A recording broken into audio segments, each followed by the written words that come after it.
Salut les gars, Manir, c'est Garage68 pour le démontage du Apsima B28 SL pour Pascal. Je vais faire le démontage complet étape par étape, tout expliquer, comme ça n'importe quel débutant qui est en possession de cette machine, qui a des problèmes avec le plan, pourra s'en sortir facilement. Évidemment, au début, on enlève les roues.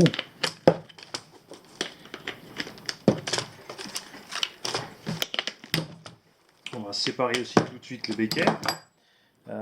J'ai regardé un peu plus près cette histoire de béquet. Il y a effectivement donc des traces de frottement sur le béquet déjà des roues. Il n'y a pas de réglage d'inclinaison possible ni de hauteur. La seule solution alors serait de mettre des cales supplémentaires entre le support de béquet et le béquet, mais ceci fragiliserait le montage.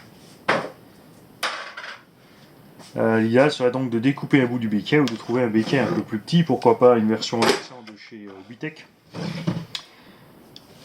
Voici donc l'engin. On voit clairement que ce sont des fusées et des roulements de 1/10, qui ont déjà d'ailleurs pas mal de jeux, ces petits roulements, après quelques packs seulement. On va faire simple. On va commencer en haut.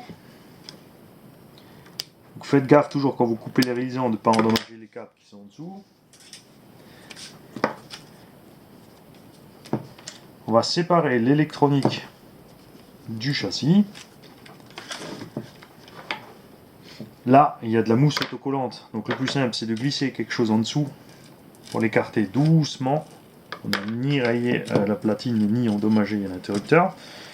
Généralement ces mousses s'enlèvent très bien après en grattant un petit peu, en utilisant un peu d'essence, puisqu'il faudra forcément en remettre une. Je peux au passage confirmer donc que le bosselage ici sur la platine est entièrement d'origine. Voilà, on va enlever la platine supérieure.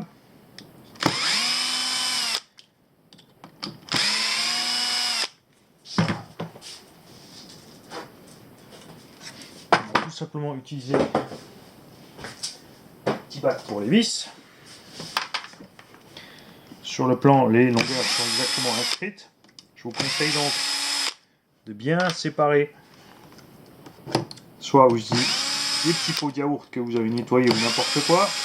Vous écrivez dessous ce qui va dedans. Donc, et en les sortant, on peut aussi voir si ce sont les mêmes vis. Donc là, on a sorti 3 vis, ce sont les 3 exactement les mêmes. On a ensuite, excusez-moi si vous ne voyez pas tout, je n'ai pas encore l'habitude de faire comme ça. Ici, on a 4 petits écrous. Donc là, c'est pas compliqué à savoir où ils vont. Après, c'est assez spécifique comme montage. Voilà. On va faire attention au sauve-cerveau en fait.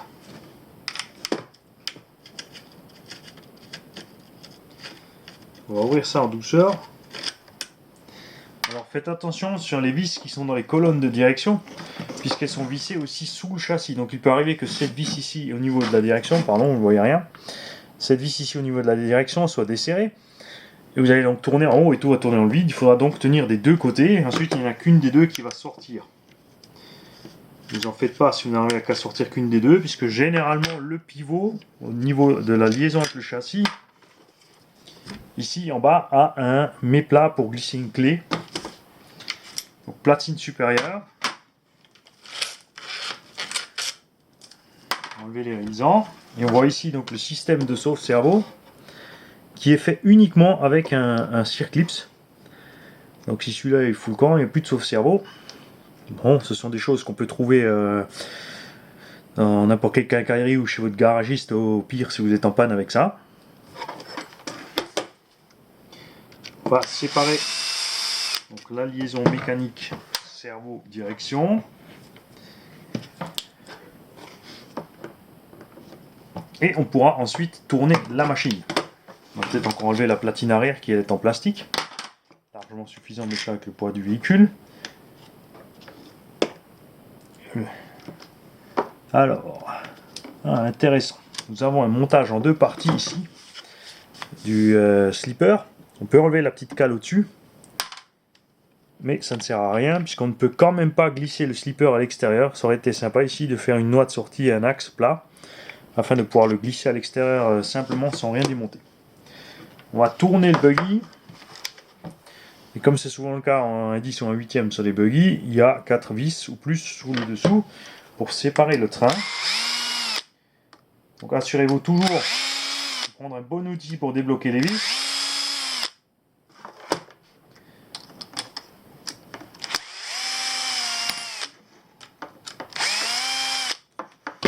Voilà.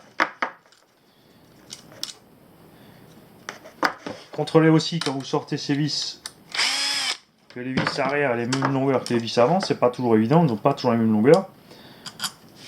Séparez-les des vis que vous avez déjà préalablement démontées. Vous pouvez tout placer dans votre boîte de la même façon dont ça a été démonté. Donc ici on a mis, vous voyez dans le coin, j'ai mis l'arrière du véhicule, l'avant. Donc les vis qui sont sur la platine supérieure sont avec. Et ensuite on attaque le dessous par l'arrière. Et on a donc ce train arrière en main. On va le poser au préalable de côté. On va faire exactement la même manip à l'avant, mais n'oubliez pas, à l'avant vous avez donc encore les tourelles de direction sur les axes.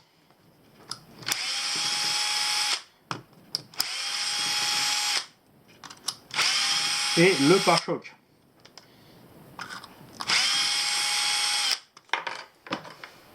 On pose le pare-choc et on pose toutes les vis qui vont avec à l'avant.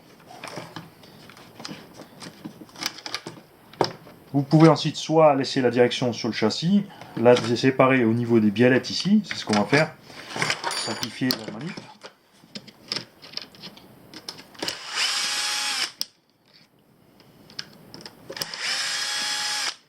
Voilà. Et on a le train avant main.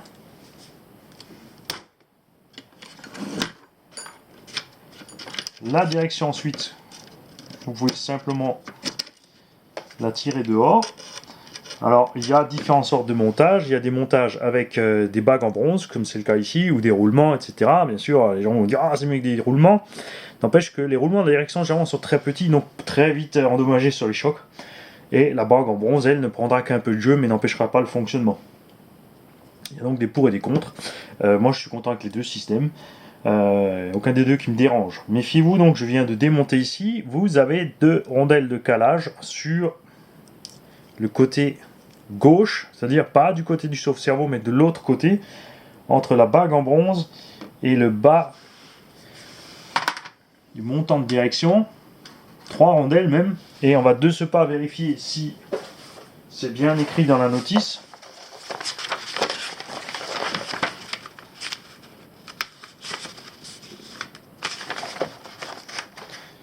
Alors, effectivement, c'est bien signalé sur la notice. Je ne sais pas si vous voyez, ça va peut-être mis un peu trop de lumière. Voilà. Il note bien, faire attention aux 4 rondelles de calage. Ça, c'est très bien. Je suis déjà agréablement surpris de la notice de ce petit Apsima. Cardan central, qui, vu le poids, est en alu. Apparemment même un tube creux. Alors ce genre de cardan peut être endommagé en fait sur des grosses réceptions de l'avant. Si le châssis se plie, vous allez forcément plier le cardan central. C'est de l'alu, donc là pour le redresser ça va être une autre histoire. C'est l'avantage du cardan acier. Autre chose que je ne savais pas à propos de ce châssis, c'est que la platine avant est séparée du châssis alu et est faite en plastique. On a donc énormément de flexibilité ici. Est-ce que c'est vraiment solide? Est-ce que ça tient le coup sur les gros chocs? J'en sais rien. Donc ceux d'entre vous qui pilotent ce genre d'engin, qui ont fait l'expérience de ceci, ce serait sympa de nous tenir informés. On va laisser monter la partie centrale, puisque l'engin n'est absolument pas sale, parce qu'elle me nettoie avant de me l'envoyer. On pourra nettoyer tranquillement le reste au pinceau. Ce que je vais modifier par contre tout de suite aussi, avant le montage, c'est ici les câbles, qui passe en fait très près du cardan central. Donc si le cardan central se déforme sur les torsions du châssis, il va aller frotter ici les câbles. On va donc décoller ce variateur, le recoller plus loin ici à ras, et faire aussi attention que lorsque la direction braque, que la corne de cerveau n'aille pas toucher le cerveau. Je vous confirme donc que c'est un cerveau 15 kg métal, ce qui est plus que largement suffisant pour la machine. Un petit pignon en bronze, largement suffisant aussi avec une couronne en plastique. Ma raison, c'est dommage, effectivement, là-dessus, sur ce genre de montage sans protection, va de mise qu'un pignon en module 1 aurait été beaucoup mieux avec une couronne en module 1. Ensuite, je vais contrôler aussi quelque chose sur lequel je m'interrogeais, c'est ce petit cache là en bas, qui est fixé ici avec deux vis. Ici, il n'y a rien, si c'est d'origine ou si c'est Pascal qui l'a rajouté. J'ai oublié de lui demander. Alors, un petit tour à la notice.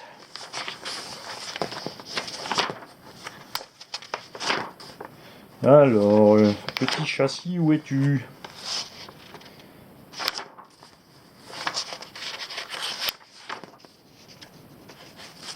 Alors, de toute évidence, ce n'est pas d'origine, et je comprends tout à fait l'idée de Pascal de vouloir protéger ceci.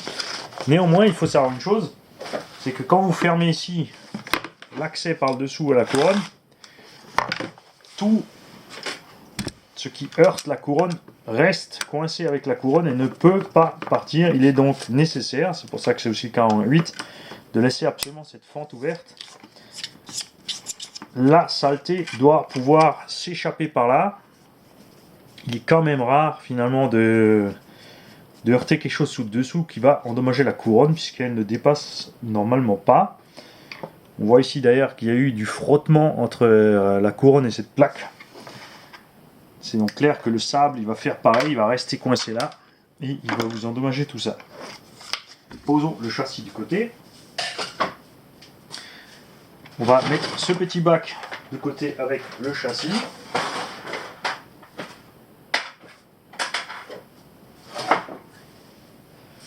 Et on va attaquer le train avant.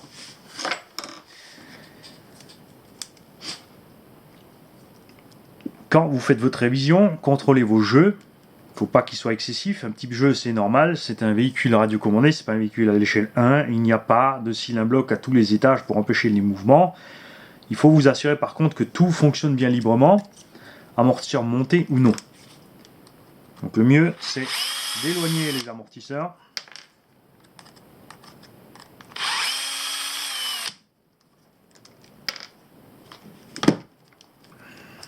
Voilà, on enlève les amortisseurs.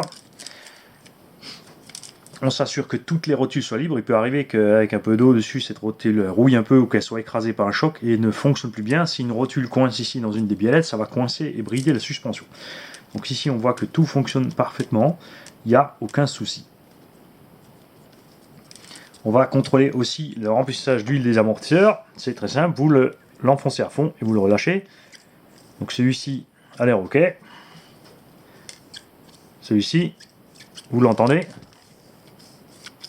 il y a un peu d'air au bout. Donc on les démontera pour les contrôler aussi. Mais pour l'instant, on va ouvrir pour voir l'état du différentiel. Le graissage d'origine a l'air pas mal du tout. Donc là aussi, il n'y a pas comme un huitième, un accès rapide en fait. La plupart des 1/8, on peut démonter ici le carter avant et l'enlever simplement sans aller démonter trop. Ici, il est nécessaire d'enlever les cales de train avant.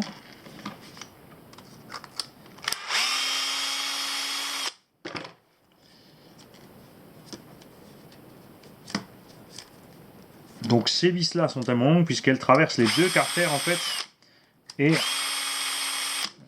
permettent d'assembler les deux parties. Voilà.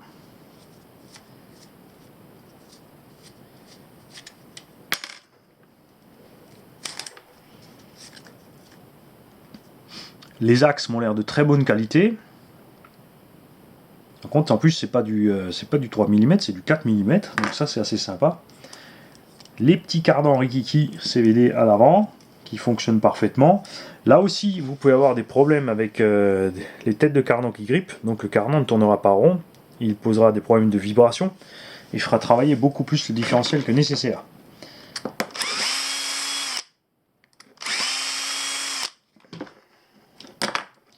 Voilà. Ensuite, quand vous sortez votre diff, faites attention s'il y a des rondelles de calage. Généralement, elles peuvent tomber uniquement par-dessus les noix, mais pas plus. On peut constater qu'il n'y a pas de saleté à l'intérieur du diff. Le roulement du pignon d'attaque est en très bon état. On le sent immédiatement, ça gratte et éventuellement il y aura du jeu. Idem pour le différentiel, qui lui par contre, voilà, lui il fonctionne alors libre de chez libre, on sent, là, je ne sais pas si vous entendez. Voilà, on entend carrément les dents. Alors d'origine, j'ai regardé sur la notice, c'est uniquement graissé. Nous, on va donc le huiler et on va le régler un peu moins souple parce que les roues montaient, franchement, en tapant une roue, l'autre roue ne s'arrêtait plus de tourner, tellement ces différentiels sont libres, ce qui empêche donc d'amener la puissance au sol. Ce qui explique aussi que cet engin est pas très bien sur sa motricité. Voilà, et les cales en fait chez eux, voilà, ils sont montés de l'autre côté en fait du roulement. On va l'enlever si elle veut bien sortir.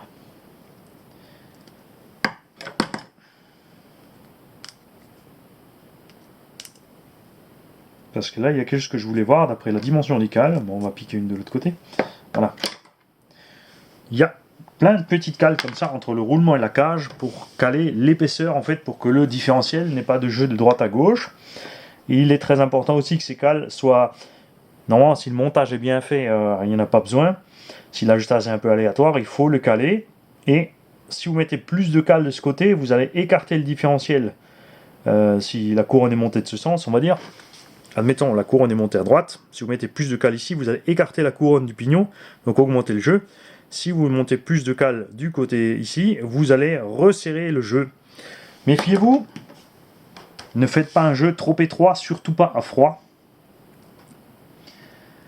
Parce qu'en chauffant, le jeu va diminuer. Il ne faut pas négliger non plus l'épaisseur de la graisse et de l'huile qui est entre les pignons.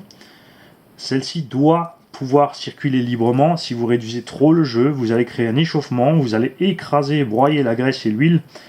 L'huile silicone étant incompressible comme de l'hydraulique, ça va vous poser un problème et vous endommager plus. Après, pour un 1/8, on a vraiment ici le... C'est vraiment du 1/10, mais c'est même plus petit que la plupart des 1/10 que j'ai eu en main. On a des vis avec du scipan de 1 mm, ce qui est vraiment ridicule. Évidemment, avec... Elle va se promener, c'est bon. Elle est en vue, pas de souci. T'inquiète pas, Pascal, je remettrai toutes tes vis.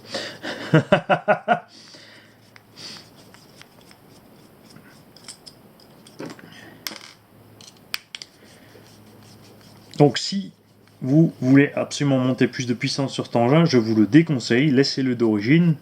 Parce que d'origine il encaissera plus fort, ou voire 4S comme un vrai buggy 1.8, laissez tomber. Vous allez tout fumer, les roulements vont chauffer, vous allez chauffer le plastique. Il va se déformer, les roulements vont tourner à l'intérieur du plastique, et ce sera le mimi, le rara, la mémerde. Voilà, donc les différentiels uniquement graissés à l'intérieur, et avec uniquement 2 pignons. Ça, en 1/8, vous ne le verrez que sur les engins bas de gamme merdiques, comme certains LRP. Ça, c'est quelque chose qui a été abandonné depuis longtemps avec les puissances du brushless. Ça tenait par exemple sur du thermique, mais pas en brushless. Traxxas par exemple utilise aussi uniquement 2 pignons et des diffs de 1/10 dans son REO, raison pour laquelle les diffs n'arrêtent pas d'exploser. Le plastique par contre est généreux, donc même en cas de chauffe il faudra un petit moment avant que le pignon aille fraiser le reste, mais c'est clairement dommage. Ici on aurait aimé 4 satellites. Si vous prenez un Hubao Hyper 10 SC par exemple, qui est un short curse 1/10 Hubao, il a 4 pignons, il a des dents de différentiel et du module 1 qui tiennent largement la puissance du 4S. Je l'ai fait, j'ai mis du 4S avec un Castel 2650 sur un Hubao Hyper 10 SC, ça fonctionne à merveille. C'est un châssis alu, très bien conçu. Si vous enlevez la carreau, vous mettez un béquet et vous enlevez les pare-chocs de SC, vous avez aussi un buggy 1.10, mais qui sera un buggy 1.8 qui sera nettement plus performant par contre et solide que ce qu'on a ici. N'empêche que c'est un engin excellent pour un débutant, c'est clair. 250 € livré avec une batterie, la radio, le chargeur. Je trouve ça super sympa. Alors à hésiter entre ça et un 2 roues motrices à charbon qui est vendu aussi 250 €. Moi, je n'hésiterai pas un instant, je prendrai le Apsima.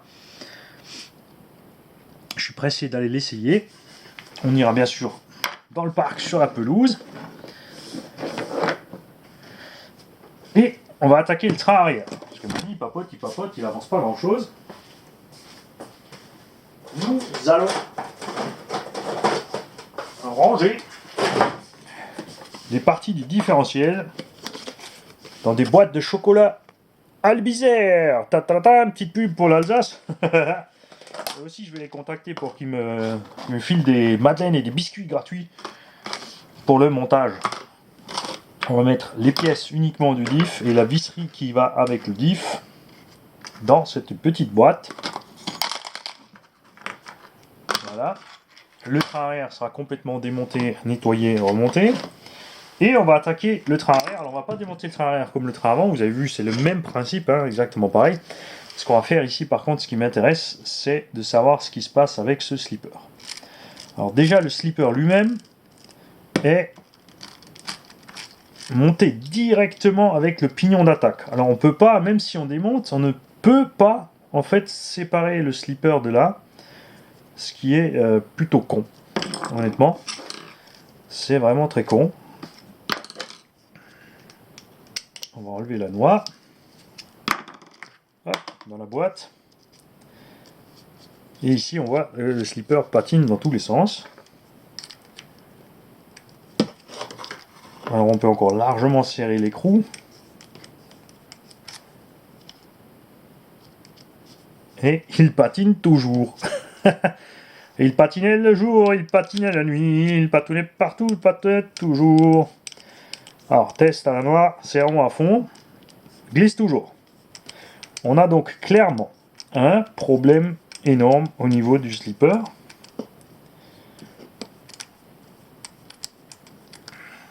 Alors oui, j'ai repris mon ancienne caméra dans l'atelier puisque le son de cette caméra est absolument fabuleux. Si je me tais, vous allez même entendre la vis qui tourne. Alors, qu'est-ce qui se passe ici? Pourquoi est-ce que le slipper ne fonctionne pas? Eh bien, je ne sais pas encore.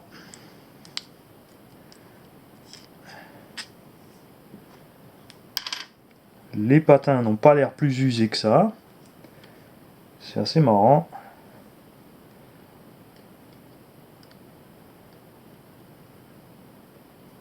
Qu'est-ce qui se passe là-dedans? Ah, j'ai trouvé! Pascal, tu as monté cette pièce probablement à l'envers. Ici, elle a un petit diamètre. Si tu mets cette cale ici, tu le vois sur la trace, elle va pousser en même temps ici sur l'axe. L'axe va donc bloquer la pièce. Le ressort va presser la pièce sur l'axe, mais tu n'exerceras aucune pression sur le slipper. Cette pièce doit être montée le creux ici vers l'axe, puisque dans ce sens, elle est plus grande que l'axe. En théorie, a priori, a fortiori, mais non plus. On va donc sortir la notice et voir s'il nous manque une pièce ou si on est vraiment trop neuneux pour monter un diff, un slipper. Alors, non, déjà tu es dans le bon sens, la preuve est sur la notice, autant pour moi. Néanmoins, c'est vraiment étrange. Démontons-le entièrement.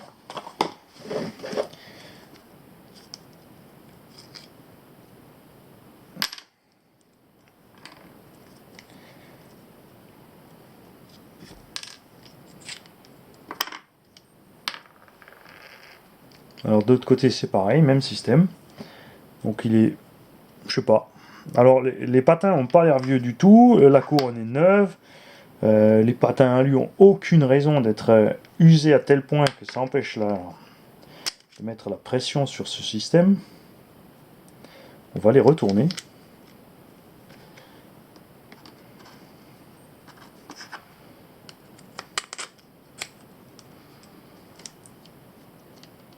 Alors déjà c'est dommage, ils ne sont pas autocollants ces patins. Donc ils tiennent pas forcément bien. Voilà.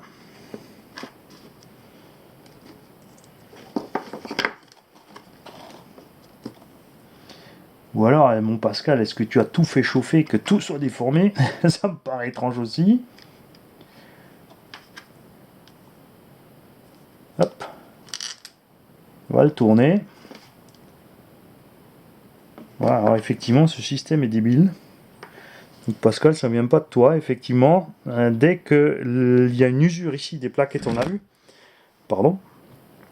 La pression va s'exercer ici sur l'axe et plus sur le slipper. Parce que cette pièce n'est pas à la bonne taille. Il faudrait en fait qu'elle soit plus grande que l'axe. Pour ne pas aller lui presser dessus. Alors maintenant, forcément que j'ai...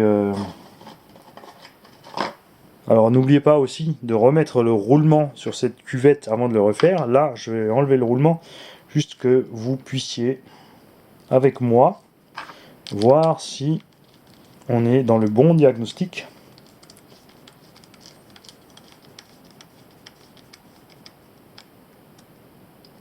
Et bingo, c'est bien ça. Très bien. Le slipper fonctionne. Et donc, la panne est uniquement due au fait que les patins ont usé ici l'aluminium. Voilà, là on le voit clairement la différence de couleur. Et cette petite épaisseur en moins, donc c'est à peu près à vue de nez, ça doit être un demi-millimètre, même pas. Enfin, l'usure elle doit être de 0,1, 0,2, mais sur l'axe ici, on le voit dedans. On voit que l'axe ici a de la place. Et de l'autre sens, en fait, l'avant de la cuvette, elle est pressée sur cet axe. Et empêcher donc la pression d'être exercée sur le disque ici pour comprimer le slipper. Et on avait beau serrer à fond, on était simplement buté sur les deux axes. Je vais donc voir avec les pièces que tu m'as fournies s'il reste les autres disques. Oui, je crois qu'il y a des autres disques. Et au pire, si le montage le permet, avec bien sûr, il faut faire gaffe, comme il y a le roulement, on ne peut pas faire n'importe quoi en épaisseur. On mettra une rondelle assez grande qui pressera à l'extérieur de cet axe pour augmenter la capacité d'usure des disques, parce que là le disque est à peine entamé, ça c'est à peine bouffé, et déjà le slipper ne fonctionne plus, c'est assez décevant. C'est vraiment une panne à la noix, ça oblige de changer tout le slipper. Alors là vous avez vu, solution simple, on retourne les disques, et la deuxième solution c'est qu'on calera ceci donc différemment pour que l'axe ne subisse pas la pression de la coupelle. Voilà Pascal, j'espère que tu as bien vu où était ta panne, et je vous dis à bientôt. Le véhicule donc remonté propre, graissé, huilé, et on fera un essai. Mais du coup, j'irai peut-être pas dans le sable. Une fois qu'il sera nettoyé et graissé, on va le laisser bien propre et on va faire juste un petit tour sur la pelouse. Salut les gars. C'est encore moi, RC Garage 68. Petit roulement de tambour. On va checker si ce petit variateur ici est bien un Oblichwing. Et bingo! Ceci est bien un variateur Obliwing, donc bridé dans les règles de l'art par les gens qui l'achètent pour les RTR, à 5 fonctions. On va donc rapidement voir dans la notice à quoi correspondent ces 5 fonctions. Sinon en général c'est les fonctions standards du cut-off, du punch control, de puissance de freinage, marche arrière et l'inversion du moteur, et ça s'arrête là. Vous ne pouvez ni régler l'avance, ni le neutre de la gâchette, etc., etc. Mais en tout cas c'est bien un Obliwing. Salut!